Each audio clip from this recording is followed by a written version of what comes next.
Salam qadarly dinleyijiler. Azatlyk radiosynyň mejlis atly hepdelik ýürüýti gepleşiginiň nowatdaky sanyna başlaýarys. Ony Pragadaky studiýadan men Muhammed Tahir Alparyan. Freedom House programmasynyň ýakynda çabeden hasabatynda Ýewropanyň migrant krizisi bilen ýüzbeýiz bolup, Merkezi Aziýanyň hem dürli ykdysady kynçylyklary başdan geçirýändigini utalýar. Geçişdäki döwletler atly hasabatda bu ýagdaýlaryň tutuş regionyň durnuklulygyna we howpsuzlygyna wehim salýanlygy aýdylýar. Mejlisin bu sanında biz Freedom House programmasynyň ekspertleri bilen birlikde şol raporta öňe sürülen meseleler şeýle-de şol meseleleriň regiona ýetirip biläjek täsirleri barada gürüň edýär.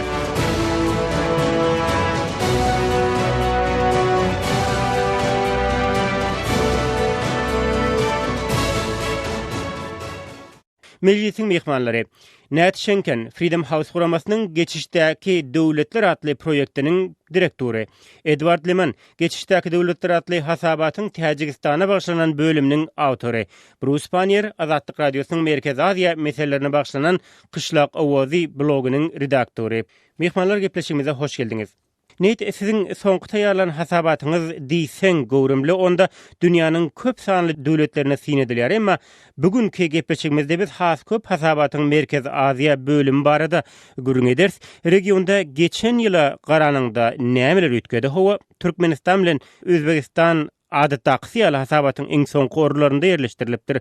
Bu ýylky raportuňyzda Täjikistanyň hem ýokarky iki ýurduň ýyzyndan ýetip barýanlygyny göz ýetirse bolýar. Neyt? Absolutely. So we titled the overview of the report Europe and Eurasia Brace for Impact. Hawa elbette hasabatyň Ýewropa we Ewraziýa syn edilýän bölümi täsir urunaky arkadaş diýip atlanyrly. Muň sebäbim 2015-nji ýylda Ýewropada we Ewraziýada kabul edilen kararlaryň netijeleri inninneler özüni äşkar edip başlaýar. Biz bu Ýewropany maslahat etmeýändigimiz üçin men Ewraziýa sebäti barada kelam aly söz aýdaýyn. Bu regiondaky ýagdaýlar umumyň ykdysady krizis bilen häsiýetlendirilýär. Bilişimiz ýaly krizis 2014-nji ýylyň tomsundan başlady. Dünýädäki energiýa serişdeleriniň bahalary pese gaçdy. Russiýa garşy sanksiýalar girdirildi. Şol pursat siz men we Merkezi Aziýa boýunça beýleki hünärmenler muň Merkezi Aziýa sebätine gönümel täsirini ýetirjekdigini duýdurupdyk.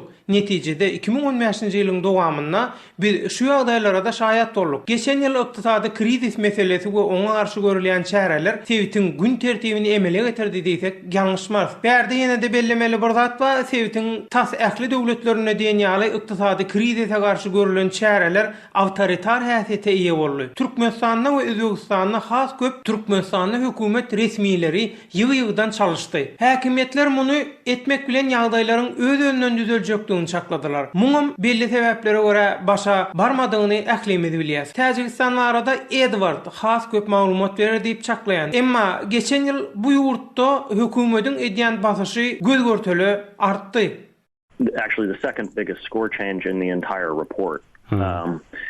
In all 29 countries for the really dramatic, fierce crackdown that took place. Bir de Özbekistan bilen Türkmenistanyň hasabatda elmidamada iň pes orunlarda ýerleşdirilip gelinýändigini ýatladysym gelýär.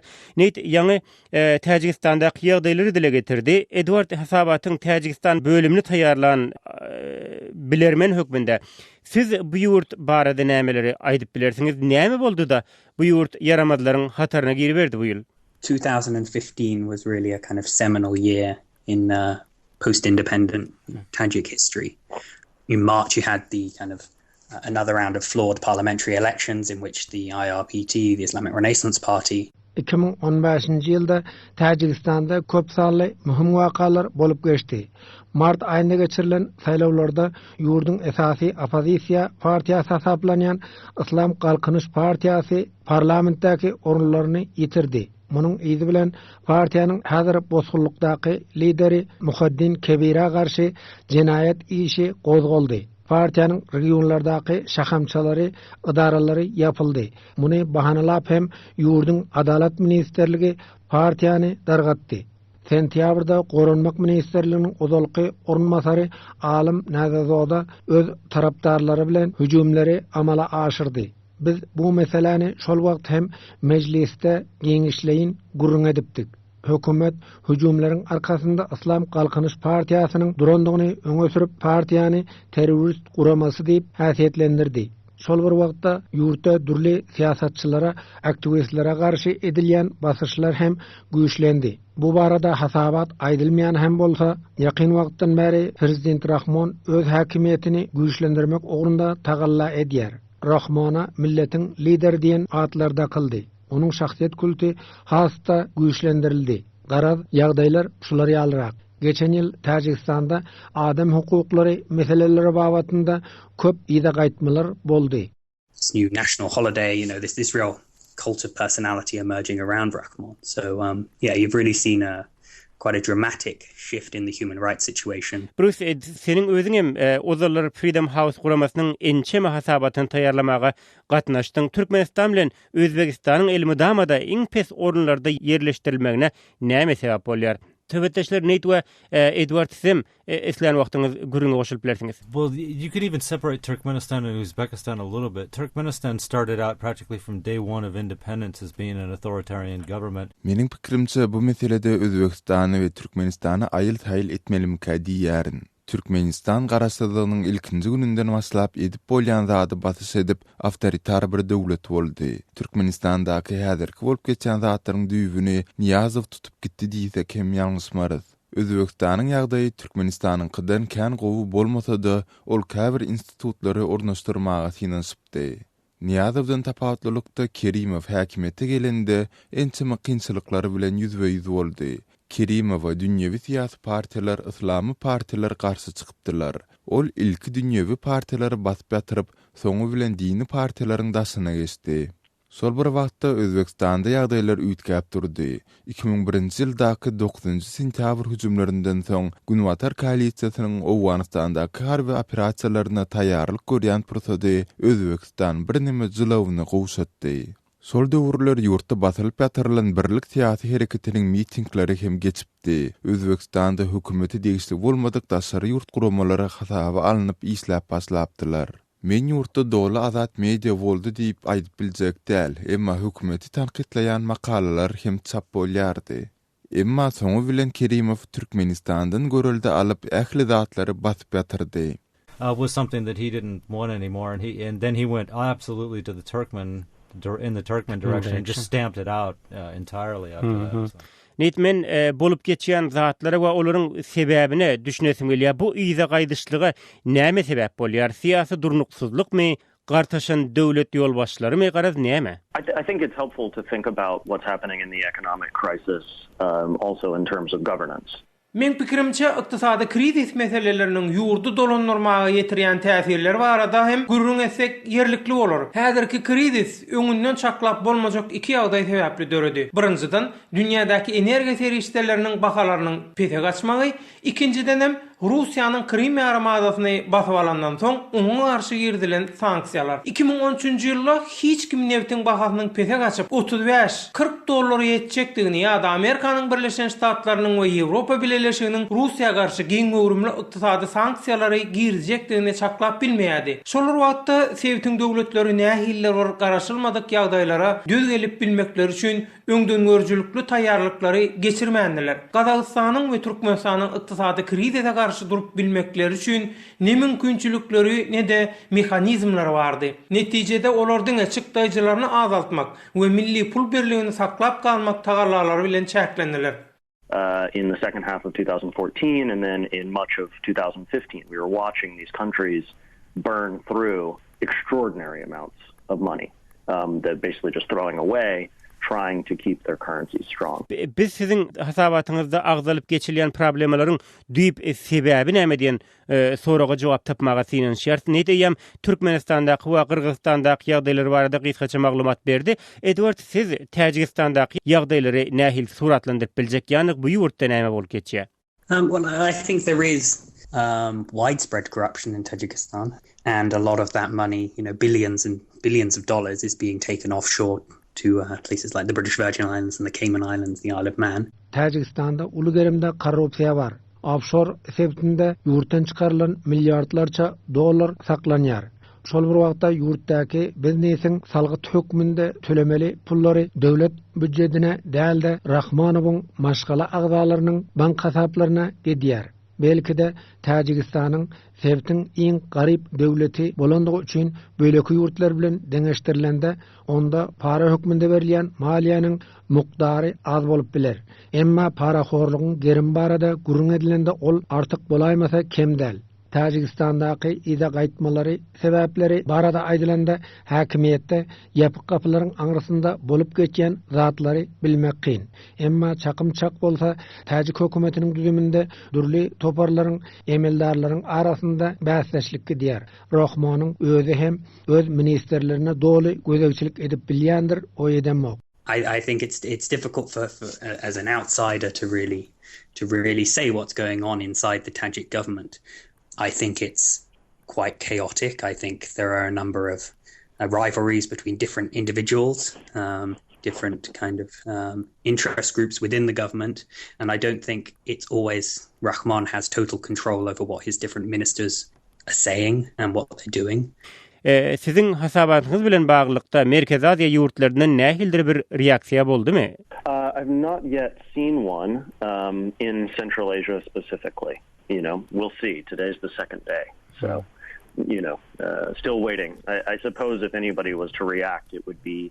Merkez Aziýa döwletlerinden häzirlikçe hiç gili reaksiýa gelmedi. Kimde kim reaksiýa görkezmeli bolsa, onda ol Tajikistan. Görelüň häzirlikçe hiç tat ýok. Men bu krizisten çykmak üçin mali serişdeler nireden geler diýen soruň üstünde durup geçesim gelýär. Kazakystan bilen Türkmenistan daşardan sermaýaçylar gözleýär. Tajikistanyň bu meselede uly kynçylyklara uçrama mümkin. Men pikirimçe Tajikistana ençeme milliard dollarlyk maliýa himayaty gerek bolar. Ol muň üçin ýa halkara maýadarlaryna ýa-da Hytaýa ýa-da Russiýa ýüz tutmaly bolar. Men halkara valyuta fondunyň karz berip biljekdigini çaklamaýan. Sebäbi bu fonduň Tajikistan bilen baglanyşykly şowsuz tejribesi bar. Onuň Tajik banklaryna göýberen pullary ogrulanypdy. Men Russiýa hem pul göýberer öýtmeýän. Sebäbi oň özü maliýa kynçylyklaryny başdan geçirýär. Moskwa häzir Kyrgyzstanyň Ewraziýa bileşigine goşulan halatynda özüniň wada beren sözlerinden hem däne otur. Bu ýagdaýlarda diňe Hytaý galýa, emma Pekiniň özüne gyzyklanma bildirýänmi? Bu gyzykly soraw. Hytaý goýan maýasynyň öwgözünde bähwit galanyp bilermi? Men Hytaý Tajikistana nähiller bir himayet etmelidir diýip gyzyklanýanlar öýdenmok. Netijede Tajikistan üçin agyr günler garaşýar. One to scrutinize the decision making about this kind of thing, but I'm not sure that China either sees how important is it for China to have better access in Tajikistan or to have Tajikistan survive a financial crisis if China feels that money is going to be they're not going to see a return on that investment. I'm not sure that they care enough either. So I think Tajikistan's in a really tough place unless some stuff changes. Men şu ýerde size garşy çykmakçy egerde şu günki söhbetimizde Türkmenistanyň prezidenti Gurbanguly Berdimuhammedow ýa-da Tajikistanyň prezidenti Emomali Rahman gatnaşýan bolsalar, onda olaryň ikisem sizin edýän gürrüňiz näme? Siz bu sanlary özüňiz oýlap tapdyňyz öýdýän. Siz belli netijeler çykarar ýaly bizin ýurtlarymyzda bolduňyzmy diýen soraglary ýagdyryp bilerdiler. Şeýle soraglary siz näme jogap berersiňiz? Sure. I mean, I would just say that it's impossible. I mean, Turkmenistan's economy is based on selling gas. Gas prices have dropped by whatever it is, 80%. Men mümkin dälligini aýdýan Türkmenistanyň ykdysadyety dolulugyna gaza bagly bolup dur. Bu resursyň baharysy hem gözgörteli 100-80 götürümçemesi pete gaçdy. Ýyldan-ýyla dünýädäki gazyň bahasyna garamazdan ykdysadyetimiz plança prosent ösüş gazandy diýip tekrarlap oturmaň özü gülkünç ýagdaýdyr. Özbekistanda hem şular ýaly ýagdaýlar bar. Olar daşardaky ykdysady ýagdaýlara garamazdan biziň ykdysadyetimiziň ýagdaýy şeýle urgowy diýip tekrarlamaktan ýadamaýarlar. Bu bir gülkünç ahyryn. Muň hiç gili manty ýok. And to say, yeah, we've got the exact same growth as we've had for essentially the last, whatever it is, 7 or 8 years, that it's pretty much the exact same figure, it's comical. It just doesn't make any sense. Net beren maglumatlaryňyz üçin köp sag bolun. Hormatly dinleýijiler, şu ýerde kysgaça ara kesme berip, gepleşigimizi ikinji ýarymynda hasabatda gurrun edilen bu problemalaryň çözgüdi näme diýen tema bilen dowam etdireriz. Torkumamyzdan aýrylmaň. Hormatly radio dinleyijiler, biziň gepleşiklerimizi internet saýtymyzdan hem dinläp bilersiňiz. azadhabar.com internet sahypamyzda size sesli we çap görnüşli maglumatlary, suratlary, videolary hödürleýäris we öz pikirlerinizi aýtmaga çagyrýarys.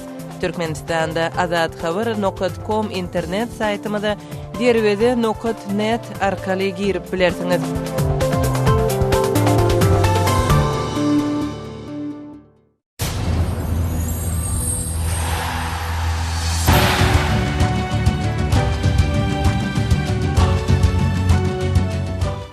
Meclise qaytadan hoş geldiňiz. Hormatly mehmanlar we dinleyijiler, meclisiň bugünkü sanynda Freedom House guramasynyň ýakynda çap eden hasabatynyň Merkezi Aziýa bölegi bilen bagly netijeleri hakda gurun edýär. Programamyzyň mehmanlary netişenken Freedom House guramasynyň geçişdäki döwletler atly proýektiniň direktory Edward Lehman, geçişdäki döwletler atly hasabatyň Täjikistana bagşlanan bölüminiň awtory Bruce Panier, Azatlyk Radiosynyň Merkezi Aziýa meselelerine bagşlanan Kışlak Owazy blogunyň redaktory. Programany Pragadaky studiodan men Muhammed Tahir Alparyan. Net ýene gaýtadan size dolanaýsak, siziň soňky hasabatyňyz ondaky sanlar, onuň obyektivligi barada hiç şübhe ýok. Egerde hasabatyňyzdaky görkezijilerden ugur alsak, Merkezi Aziýa ýurtlarynyň gelejegi barada nämeler aýtsa bolar? Well, I think the first thing, of course, is the impact of the crisis in 2016, as we've been discussing.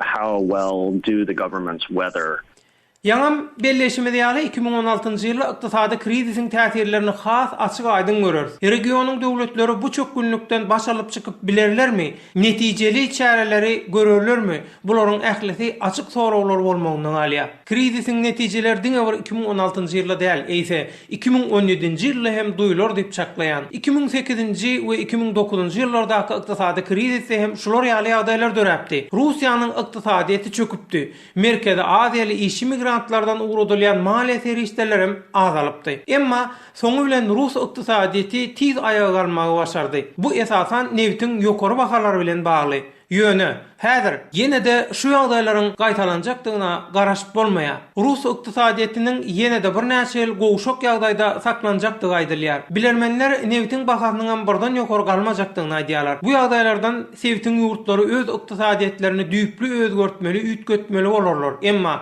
bu nädip we nämen hasabyny amala aşyrylmaly. 10 ýyl çemesi bäri bu ýurtlaryň ykdysady modelini emele getiren şertleri häzir ýok. their economies, and it's unclear how they're going to do that. But the assumptions that guided these economies, both the successful ones and the unsuccessful ones, for roughly 15 years, those assumptions are really breaking down. Edil häzir men Halkara Valyuta Fondunyň hasabatyny gözeýleýärni, onda sebitiň ykdysady ýagdaýlarynyň diňe bir 2016-njy ýylda däl, ýa-da 2017-nji ýylda hem aşaklamak bilen boljagyny ykdalýar. Ýagdaýlary oňaýly tarapy özgerdip biljek nähildir bir zat barmy, bir pursat barmy Bruce?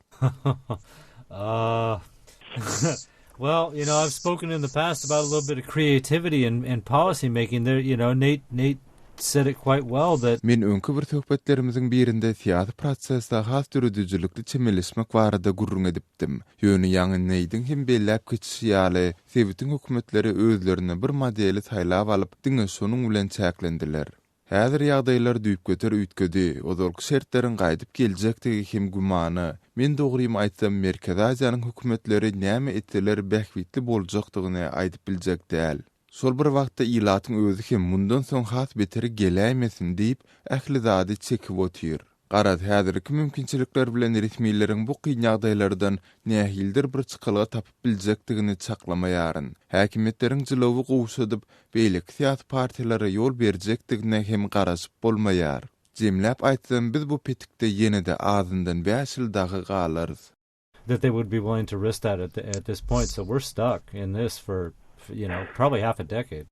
Edward, sizin hasabatyňyzdan we şonda gurun edilen döwletler raportyň netijelerinin nähildir bir peýdalanyp bilermi? Beýdiýenimde ýakynda Makedoniýada bolan bir ýagdaý ýadyma düşýär. Siziň raportuňyzyň Ýewropa böleginde en köp tanqid edilen ýurtlardan biri Makedoniýady. Ol raportyň ýygyany bilen ençeme siýasy soňlary boşatdy. Men bu ädim raportyň netijesinde ädilendir öýdemek, emma ikisi bir-birine gabat geldi. Eýsem, şeýle ýagdaýlaryň Merkezi Aziýada boljagyna garaşyp bolarmy?